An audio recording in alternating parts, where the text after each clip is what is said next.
Today on OC News. A view behind the picket lines with CFA continuing to advocate for their wages and other benefits.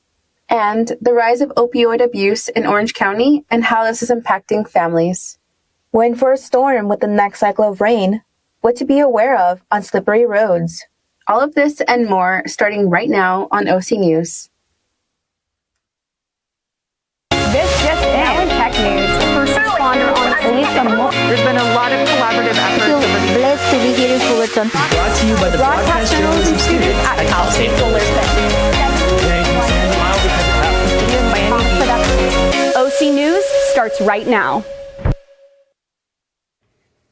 Hello and welcome to OC News. My name is Miranda Palmas. And my name is Jenny Guzman. Thanks for joining us tonight. 1 week after the death of CSUF women's soccer player Lauren Turner, there is another tragedy affecting the Titan community. Last Friday, November 16th, Destiny Morris, a CSUF communication student, died at the age of 19. Morris was involved in the Zeta sorority and was a member of the Titan dance team. Details surrounding her death have not yet been released. There will be a moment of silence before the men's basketball game on December 4th. The Union Coalition took to the Chancellor's office in Long Beach to advocate for their wages and bargaining agreement. Reporter Kabir Kansara has more on the story. Beating drums and colorful signs filled the air in Long Beach as a collection of union workers from the CSU system rallied to protest against Chancellor Mildred Garcia. The Budget Accountability Rally occurred at the CSU Chancellor's office at 8:30 a.m., at the same time as the CSU Board of Trustees meeting. The rally focused on fulfilling the payment of step salaries. Faculty and staff from Cal State Fullerton also made their way over to the office to voice their concerns. I think it's right for anybody to hold any type of money back from, especially us workers, that rely on that money. We had an agreement on a STEP program, and right now they're not honoring that. The Office of the Chancellor had initially agreed on these salary steps, but had to defer because of budget cuts. They now want to pay members a one-time bonus instead of base building salaries. Union members feel scorned because they feel the money isn't being prioritized properly. My biggest thing and my biggest fuss is that the CSU just spent over $17 million on ChatGPT. They could pay that. It was only, I believe, an 8 or 9 month subscription, but then they can't pay the workers to keep our students safe. This comes after the rally that the CFA led back in September, in which they asked the CSU to bargain in good faith. Similar to September, this rally featured members of the CFA, Teamsters Local 2010, Students for Quality Education, the CSU EU, and APC. Union members gathered on both sides of the building, socializing and eating as they waited for the rally to begin. Members of the union were able to address the Board of Trustees during public comment, receiving support as they left the building. The rally ran until the afternoon, circling the building while making their demands known. The Union Coalition is still fighting to have their agreements upheld, but is not giving up on their demands. Reporting in Long Beach, Kabir Kansara, OC News. The opioid crisis is surging across the Orange County area. It is severely impacting countless lives. Faz Manior gives us more insight on the situation. Opioid abuse is on the rise in Orange County, leaving many casualties and families grieving. From lively streets to quiet neighborhoods, the impact is felt in every corner of the county. Per capita, we tend to see some of the coast cities having a slightly higher rate. In Orange County as a whole, maps onto what we see across the state of California for larger counties. So we know that statewide, you typically see kind of northern and more rural counties having higher, for example, opioid-related overdose deaths. But Orange County maps the state level, prevalence rate there, along with other large counties like LA County, for example. Experts say that the reason why opioid addiction is on the rise is due to the fact that there is a lack of open discussion regarding the harmful risks of taking opioids. The main thing is the strength. Fentanyl is incredibly potent, much stronger than heroin or morphine. It's like 50 times stronger than heroin and 100 times stronger than morphine. So that means even a tiny amount can shut down someone's breathing. A recent study from the OC Healthcare Agency reports that there have been a total of 407 fentanyl fatalities in 2024 alone. They say that as of 2025, numbers are still at an alarming high rate.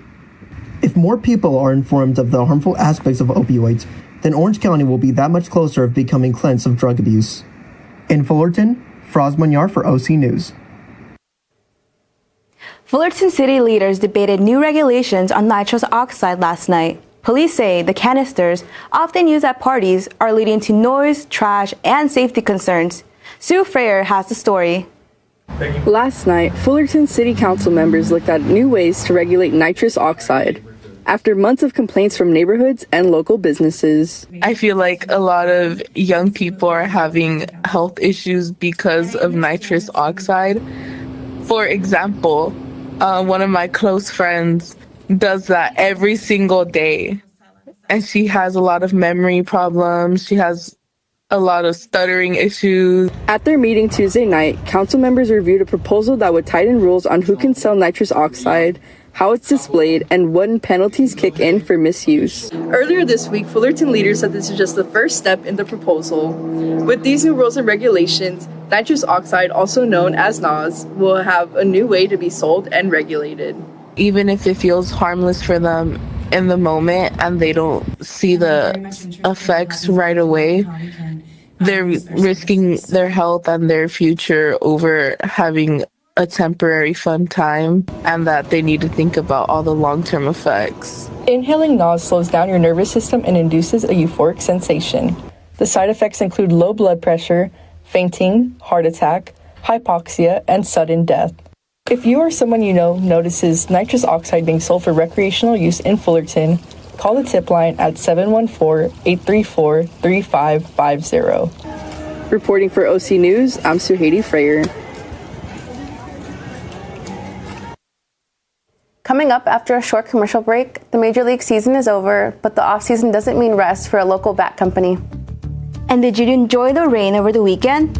Me neither. But I took a look into the storm and how it affects us all, especially when we drive.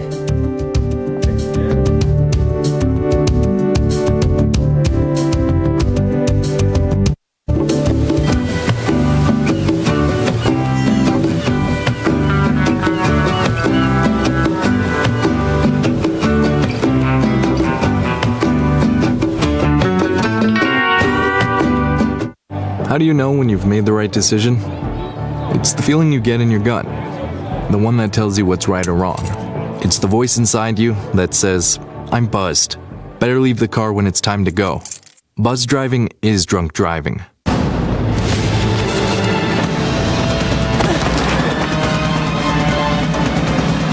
the mighty might not see it coming. It's prediabetes, and it captures 1 in 3 adults. But you can escape. Take the 1-minute prediabetes risk test to know where you stand and prevent or delay type 2 diabetes. Be your own hero on smartphones everywhere at doihaveprediabetes.org.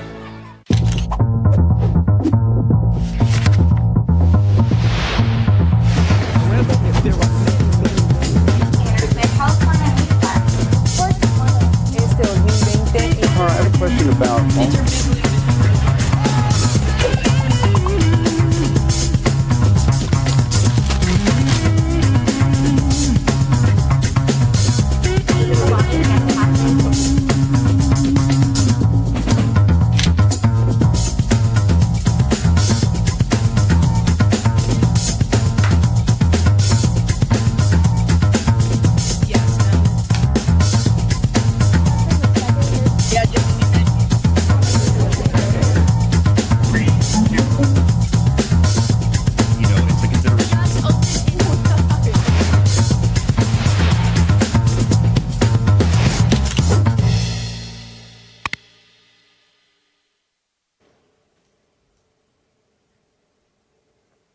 Rain, rain, go away. The notorious rain is making another round over SoCal, and that means more slippery accidents on the way.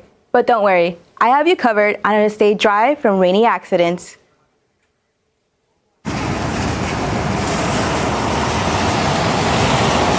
Wet socks and drenched hair aren't the only issues we face during rainstorms. The unusual conditions cause slippery roads and poor visibility, making it difficult for many California drivers to navigate safely. I definitely think the rain impacts me while I drive a lot, just because it it causes the visibility to be kind of like blurry. Experts like the Ledger law firm say that, quote, accident rates in Southern California jumped nearly 200% during the first significant rainfall, end quote, causing safety concerns among some drivers. But I know a lot of people who do try to avoid the rain in general, like, oh, I hate driving in the rain, or I might not go out today because it's raining. While avoiding the road entirely during rainy season is impossible for many, there are precautions drivers should take to reduce the risk of an accident. Making sure your car is serviced regularly is important, especially replacing windshield wipers and tires before they wear out. You can also check yourself by placing a penny with Lincoln's head into the thread. If you can see the top of his head, that means it's time for you to replace your tires before you hit the slippery roads. Puddles of water and wet grime can also cause the specific hazard of hydroplaning. Once tires lose friction with the roadway, a driver can lose control of the vehicle. Campus Police's recommendation for drivers who are hydroplaning is to let go of the gas, avoid pressing on the brakes, and don't steer into or out of a hydroplane. Instead, allow the vehicle to slow and naturally gain traction. If you have to commute in the rain, the best advice is to slow down and be patient, especially during peak traffic hours. Reporting for OC News, Jenny Guzman. It looks like we're catching a break from all that rain. We take things over to Froz for the forecast check. Thanks, Miranda. After a series of nonstop rain, we get a bit of a breather today with the clear sunny skies. Let's take a look at what we have in store for today. Right now, we are sitting at a steady 62 degrees with a 47 degrees following soon after this evening. The wind level right now is at 6 miles per hour, accompanied with humidity levels at 52%. We got a cool sunny day for us today. Let's see how we'll fare for the rest of the week.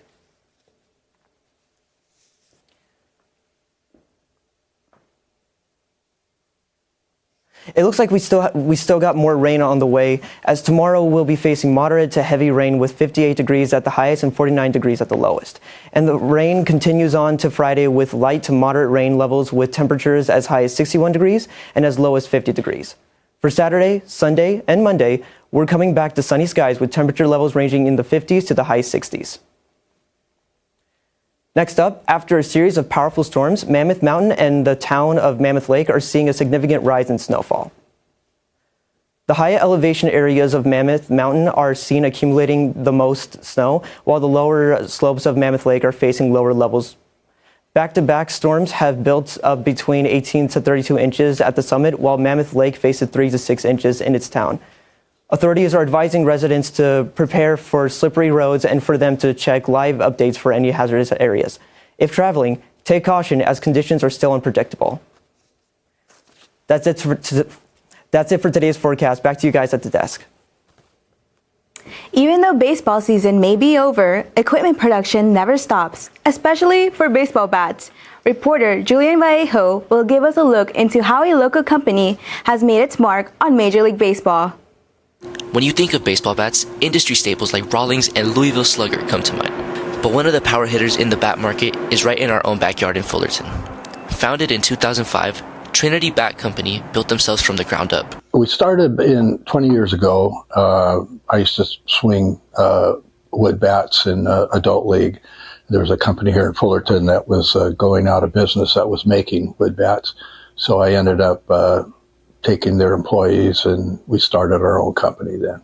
Even though their beginnings were humble, they found their big break with a local superstar at the time.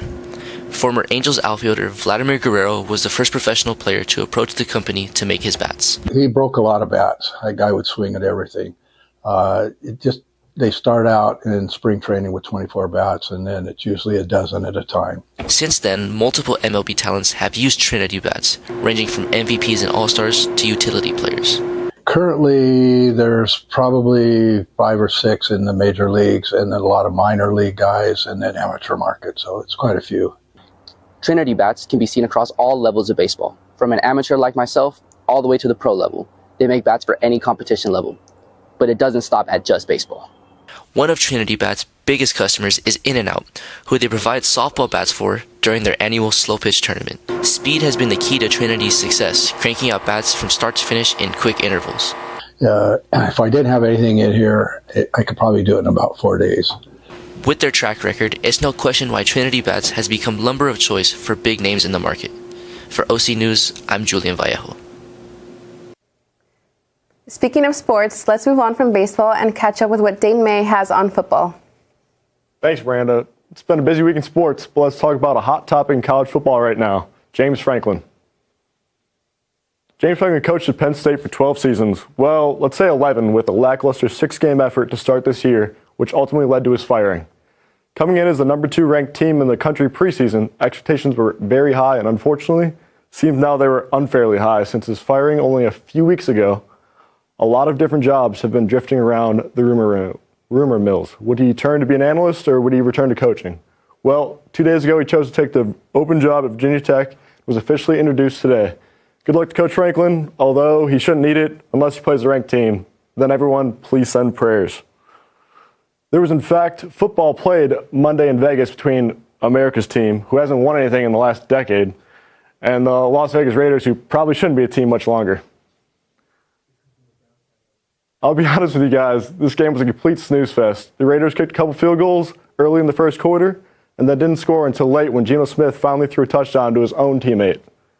This game was all Cowboys, and an easy boost to their egos as they ran up and down the field all day. But again, not hard when the Raiders' defense is literal Swiss cheese.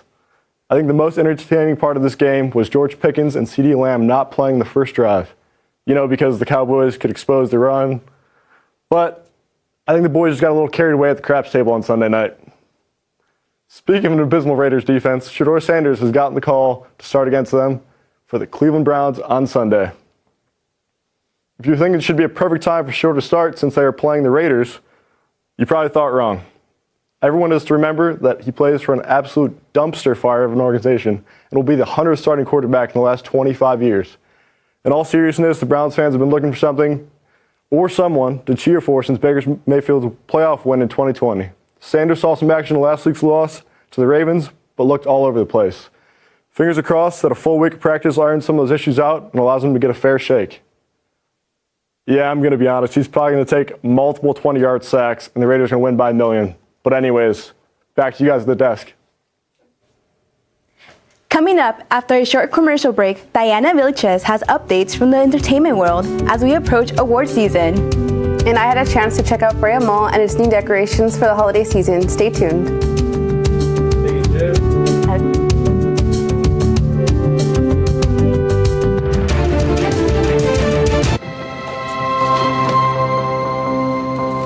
The impact of a meal goes well beyond feeding our bodies.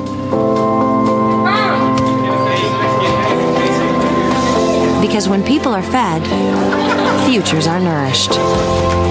Everyone deserves to live a full life. And with your help, together we can end hunger.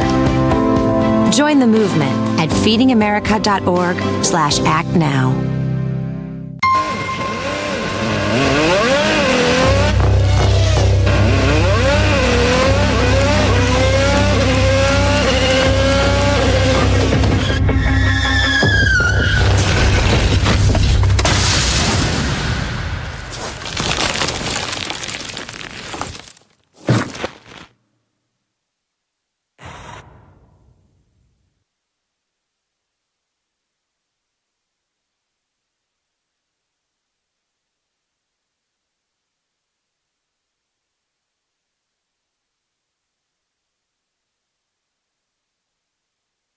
Whether it's our stories, the warmth of our laugh, or our family's secret sauce, we all bring something different to the table. So make some space. The power of connection is waiting right outside your comfort zone. Learn how you can help strengthen your community at belongingbeginswithus.org/teamup. Hate is loud. It gets clicks. It gets attention. Hate, however, is actually quite small. But love is the majority. Love fills our hearts, our lives, our every day.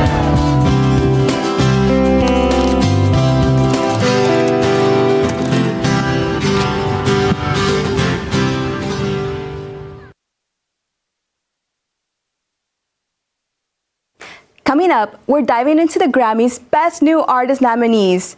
The only thing more unpredictable than this year's nominees is my dating life. Thankfully, we have Diana Vilches with entertainment. Take it away, Diana. Thanks, Jenny. Let's hope you find a boyfriend just in time for the holiday season. Let's get into it, music lovers. The stage is set for the 2026 Grammys, where it's a vibrant mix of emerging talents for Best New Artist Award. This year's nominees include the soulful Olivia Dean, captivating listeners with their melodies. Also in the running is the dynamic girl group Cat's Eye and the Marias. TikTok sensation Addison Rae is known for her viral hits like Diet Pepsi and Fame is a Gun. And somber with his heartbreaking song Back to Friends. Leon Thomas, another TikTok sensation, Alex Warren, and the genre blending Lola Young, whose unique sound is making waves. Going back to Alex Warren, he was nominated in 2025 and again in 2026 Grammy song Ordinary, dedicated to his wife for their wedding day. If that's not love, I don't know what is. Speaking of love, Kris Jenner was feeling the love celebrating her special day with her family and friends. Celebrating her 70th birthday with celebrities like Justin Bieber, Paris Hilton, Stevie Wonder, Beyonce, and more. Jeff Bezos hosted a $165 million mansion in Beverly Hills. The theme was a play on James Bond 007. The overall price of the 60th celebration is anywhere from $3.9 to $6.5 million. Let's just say Kris Jenner might be turning 70, but she looks like 27, practically 30. Going into another celebration, rapper Cardi B had given birth to her 4th child. Recently divorced as of July 2024 from her ex-husband Offset, her new lover is NFL player Stephon Diggs. Diggs is confirmed to be the father of the newborn baby girl. Cardi B made a statement. I brought a new music and new album to the world, a baby in the world, and one more reason to be the best version of me. One more reason to love more than anything else or anyone else so I can continue to give the babies the love and the life that they deserve. How sweet and motivational is that? Congratulations to the lovely couple. November has been a month of multiple celebrations, hopefully more to come. That's all for entertainment. Passing it to you guys at the desk. Thanks, Diana. I visited Brea Mall where the holiday decorations are up, shoppers are on the hunt, and I actually ran into a very famous toy maker. Here's the story.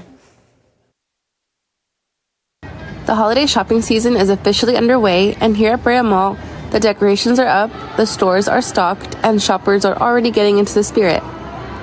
With lights glowing and holiday music filling the halls, the countdown to Christmas has begun.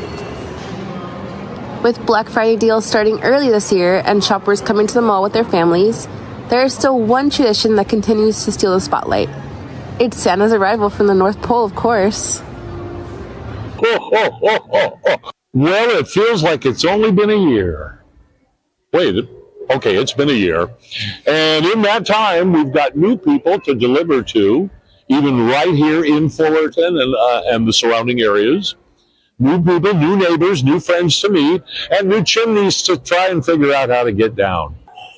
Now that Santa's officially back at the mall, that means the holidays have started, and I'm ready. With holiday decorations lining up the mall and shoppers moving from store to store, a lot of people say they'd rather start the season in person than online. The energy, the visuals, and just being around other people makes the whole experience feel more special. For them, holiday shopping isn't just buying gifts, it's about soaking in the holiday atmosphere. I prefer shopping in person because online you never know. I can't touch the material. I can't feel what I'm supposed to feel. And it doesn't excite me. Just shopping online, it doesn't excite me. I'd rather come see all the beautiful decorations in the stores and everything in person. With twinkling lights, busy shoppers, and Santa spreading cheer, it feels like the start of a real-life Christmas movie. Reporting for OC News, I'm Brenda Palmas. So, I noticed you got to interview a special someone. What are you asking Santa for this holiday season? I asked Santa for a new car because the one I have right now just has been giving me such bad luck. Oh. What would you ask him? I kind of need a lot of things. I need a car, I want a new phone, maybe a gift card, H&M. I know they're opening up a new H&M store at the Brea Mall. What about you? Yeah, I should have asked for way more things then. Well, thank you guys for watching OC News. Our next show goes live in just a few moments. In the meantime, take a look at our social media at OC News. See CSUF, and Titan TV, CSUF. My name is Jenny Guzman. And my name is Miranda Pomas. My producer is Julian Vallejo, assistant producer Ariel Phillips, and all of us here at OC News, thank you for watching and have a good night.